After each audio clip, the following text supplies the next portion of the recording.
In late autumn, under a clear blue sky, Anna and her grandson walked through an orchard littered with fallen leaves. The air was crisp, and the only sound was their soft footsteps crunching on the dry earth. They had been walking for hours, each step measured and deliberate. Anna carried a small basket filled with apples she had picked earlier from one of the trees. Her grandson, Leo, walked close by, his hands in his pockets, head down. He was 14, thin as a reed, but strong despite his quiet nature. As they neared the orchard's edge, where the trees gave way to open fields, Leo stopped and looked back at the fruit-laden branches behind them. His grandmother noticed and handed him an apple from her basket. Without a word, he took it and bit into it, juice dribbling down his chin. Anna smiled, wiping his cheek with the sleeve of her sweater. They sat under a tree, leaning against its trunk. The leaves above rustled softly in the breeze, casting dappled shadows on their faces. Leo handed his grandmother an apple core. She took it and laid it carefully aside. They both watched as a squirrel scampered by, chattering loudly to itself about the day's treasures. "I remember," Anna said after a moment. "The first time your father took me here when I was just like you." Leo looked up, eyes curious but not probing. He picked up an apple and started polishing it on his sleeve before handing it back to her. Anna accepted it gently and placed the fruit in her lap. She began peeling it slowly with a pocket knife she carried for such occasions. The smell of the apple filled the air around them. Leo washed her hands, so steady even as they trembled slightly from age. When she finished, Anna held out the core to him again. He took it and let the scraps fall on the ground where wind would carry them away. They sat there for a while longer, each contemplating their own thoughts. As the sun began to dip toward the horizon, casting long shadows across the orchard floor, Leo finally stood up. "I'll take you back," he said without looking at her. Anna nodded and followed his lead as they made their way back through the trees. At the edge of the orchard where the last leaves fluttered down around them, Leo paused to look back one more time. He saw an apple core on the wind-whipped grass, barely noticeable, but they're all the same. Anna was already a few steps ahead, her own pace unhurried and deliberate. You're listening to the Empty Teahouse. Somewhere nearby, an apple leaf twirled slowly to the ground. At low tide, the salt flat stretched beneath the cloudless sky, briny and vast.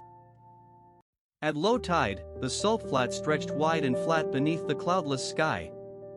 The wind carried a briny smell that mixed with the scent of dry grass and wildflowers. Here, in this place where the sea met land, stood Li Wei, an old man who had spent his life tending to the marshes. Beside him, leaning against a small cart filled with fishing nets and tools, was Xiaomei, a young boy who lived on the outskirts of town. He helped where he could, moving quietly from one task to another without complaint. "Li Wei," said Xiaomei, breaking his silence only when necessary, "I've been thinking about that old boat you pulled up last night." Li Wei glanced at the youth but did not speak right away.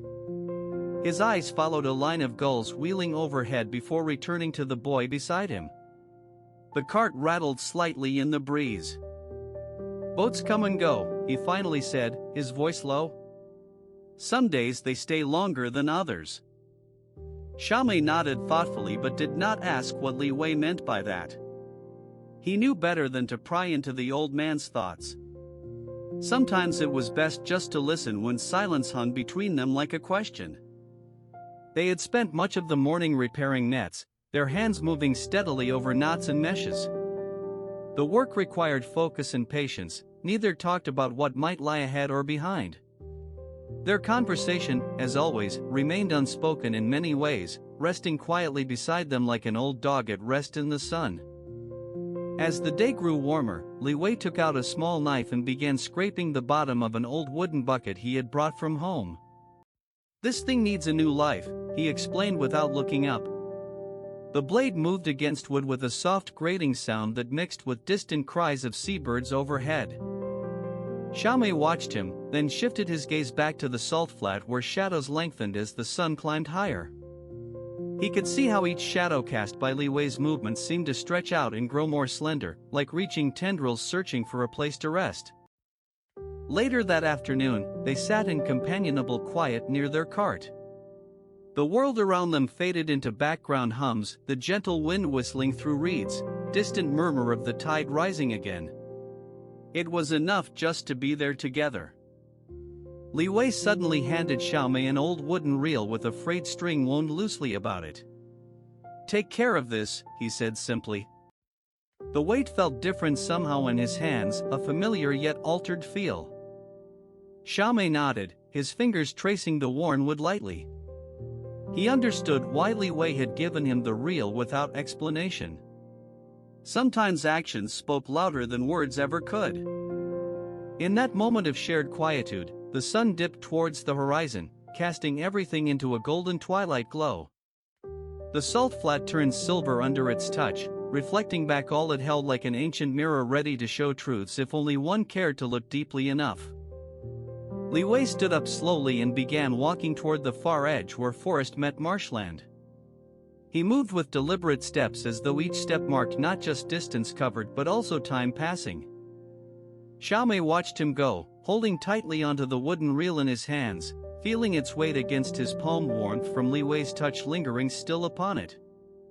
As he turned to continue working alone for a while longer under the setting sun, he noticed something small and insignificant lying by his feet, a piece of broken seashell that caught light from above with unexpected sparkle. He picked up the shell without thinking and slipped it into his pocket along with the reel. Then, turning back towards his tasks at hand, Xiaomei continued working steadily under the soft glow of early evening skies. A single gull called out against the twilight. In the afternoon light, an old man approached a roadside shrine by the road's edge. Late in the afternoon, when the sun was low and the shadows long, an old man with a walking stick came upon the roadside shrine.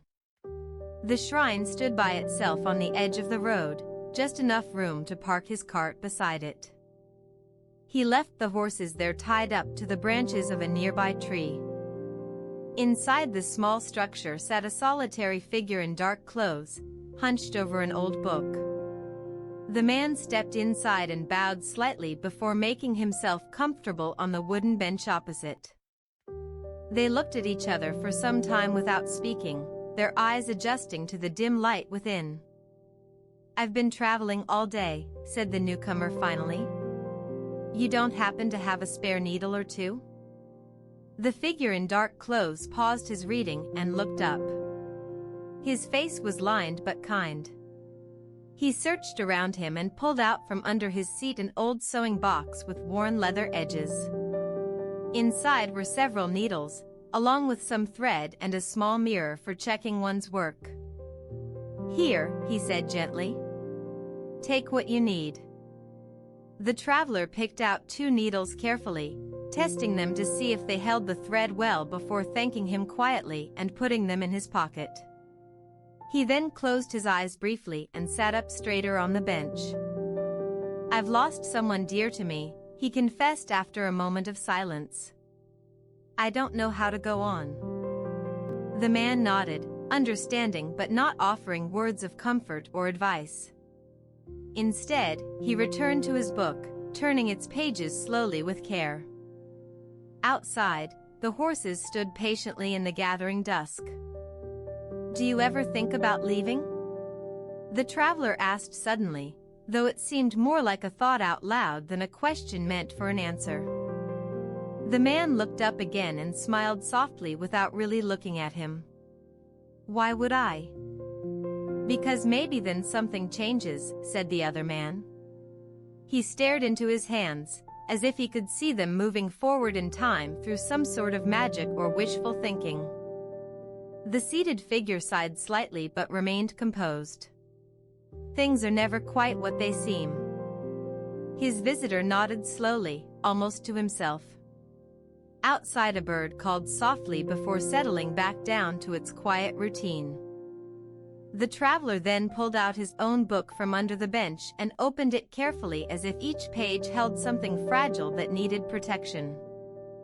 They sat like this for hours, each lost in their thoughts, only occasionally breaking the silence with brief exchanges about what they read or saw outside. As darkness fell completely around them, a lone star shone above. When dawn came, the visitor was gone. He had left behind an extra needle and some thread on the shrine's wooden bench as a thank you for his night's rest. The seated man picked up these items and tucked them away in his sewing box with the others, adding another small piece to their collective history here by the road. Outside, a light breeze stirred the leaves gently against the window of the shrine door. A single leaf turned golden in the early morning light, floating gently to the ground. In the quiet alley between clay walls, morning light filtered through narrow cracks. In the quiet alley between two clay walls, morning light filtered through narrow cracks in the bricks.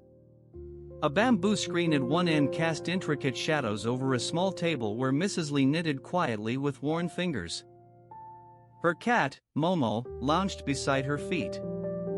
Across from the screen stood another figure, a young man, his hair slightly damp as if he had just come out of the rain. He wore simple clothes and carried nothing but a single book tucked under one arm. His eyes met Mrs. Lee's briefly before he turned to study the cracks in the bricks again.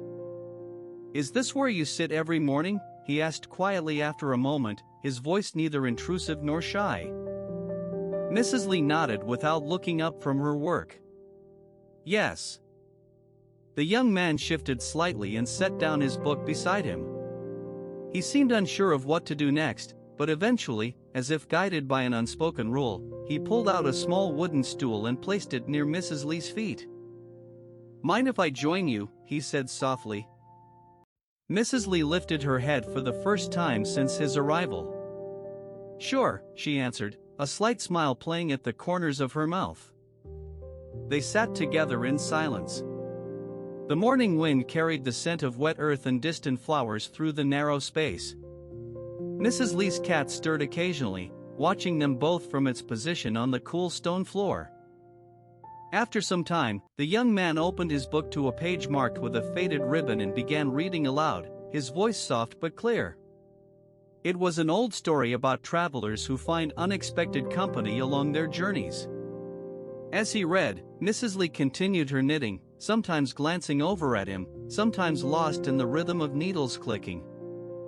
When he finished, there was another stretch of quiet. The young man closed the book gently and looked around as if noticing the alley for the first time with fresh eyes. "I've been walking all morning," he said finally. "Lost my sense of direction." Mrs. Lee offered him a nod and an absent-minded pat on his leg where her hand rested on the stool's edge. He smiled, though there was a hint of weariness in it. "Thank you for letting me sit here," he said sincerely. "Just passing through?" Mrs. Lee asked without looking up from her work. "Looking for somewhere to stay for a while," he replied. "Maybe find some kind of job." Mrs. Lee nodded again and resumed knitting, the needles making their steady rhythm. The young man stared at his hands, then reached into his pocket and pulled out a small tin box wrapped in brown paper. He unwrapped it carefully, revealing what looked like dried seeds inside. "I thought these might interest you," he said, holding them out to Mrs. Lee. She took the box curiously but did not open it right away. Instead, she placed her knitting down and turned fully towards him, her gaze warm yet distant.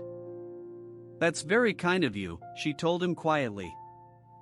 After a moment, she opened the tin slowly, peering at its contents as if they held secrets. The seeds were tiny but intricate, each one unique.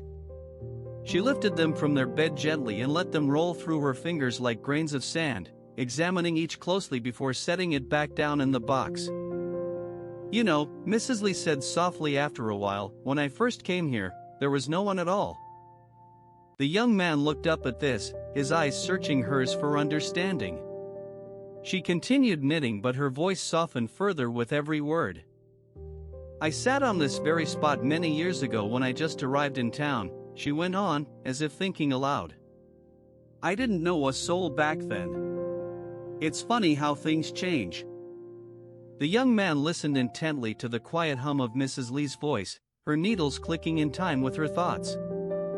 "And now you're here," she concluded quietly, folding her knitting away and offering him a small smile again. He nodded, grateful for this conversation shared in silence between them.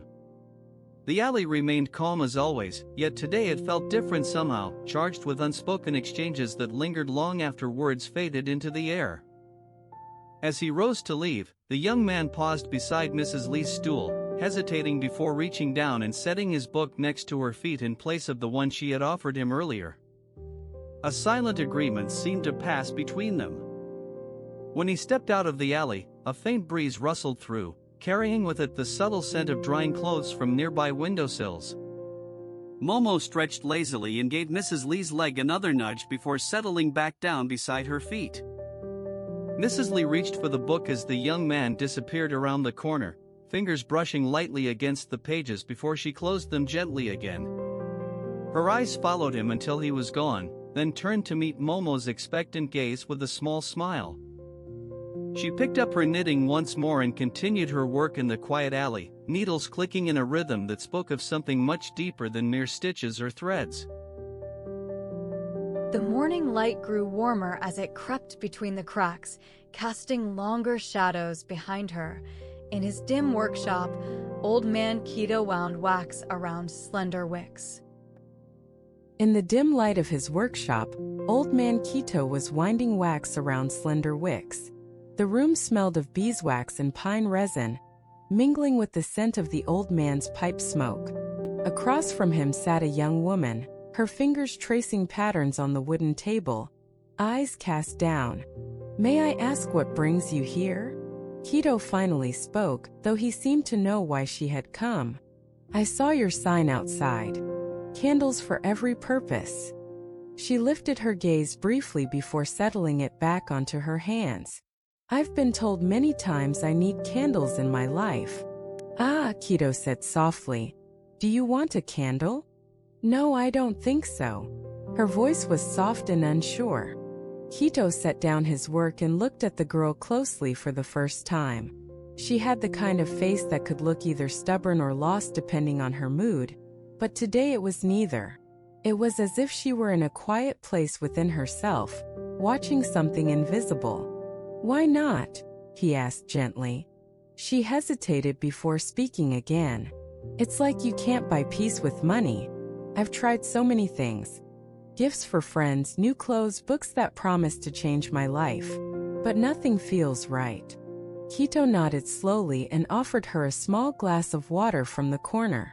She took it gratefully but did not drink. "What does peace look like?" he asked after a while, his fingers busy with a box of matches. She looked surprised by this question. "I don't know," she confessed, almost to herself. "Do you think about peace much?" "Yes," she said, her eyes narrowing slightly as if trying to recall something important but just out of reach. Keto watched the flicker of shadows across her face and wondered what it was like for someone who didn't quite understand where contentment might lie.